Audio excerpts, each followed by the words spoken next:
Hello everyone, আজকে চলে এসেছি তোমাদের সাথে নিউ একটা মিনি ব্লগ নিয়ে। তো আজকে সকাল সকালে কাকির বাড়ির নিমন্ত্রণ ছিল, যে এখন আমরা এই জন্য আমার ফ্রেন্ডকে নিয়ে বেরিয়ে গেছি। তো আমরা এখানে গিয়েই দেখি যেখানে রান্নাবান্নার পর্ব এখনও শেষ হয়নি। তো এখন রান্নাবান্না করা হচ্ছে। তো তারপর আমরা সকালে ব্রেকফাস্টও করে নিলাম। ব্রেকফাস্টে ছিল রাইস, আলুর দম আর একটু পেঁয়াজ। তো এইটা নিয়ে আমরা সকালে ব্রেকফাস্টটা কমপ্লিট করেছি। তো এই যে আর এক ম্যাডামের তো এখানে ফোনে কথা বলে শেষ হয় না, সে তো কথা বলেই যাচ্ছে। তো আমি বললাম, চল তাহলে তুই কথা বল, তো আমি এখানে স্নানটা করে আসি।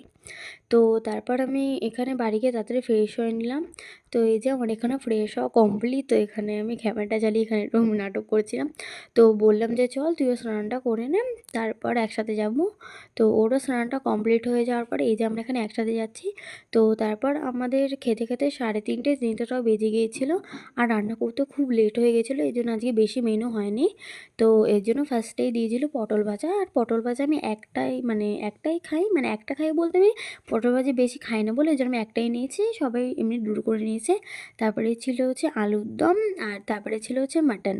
তো মাটনটা খেতে তো খুবই সুন্দর হয়েছিল আর খুবই নরম হয়েছিল। তো তারপর আমরা এখানেই এই লাঞ্চটা আমাদের কমপ্লিট। তো তোমাদের কেমন লেগেছে ভিডিওটা আমাকে জানাবে, আর ভিডিওটা ভালো লাগলে অবশ্যই বলবে। আর হচ্ছে বাই, দেখা হবে তোমার সাথে পরের নেক্সট মিল।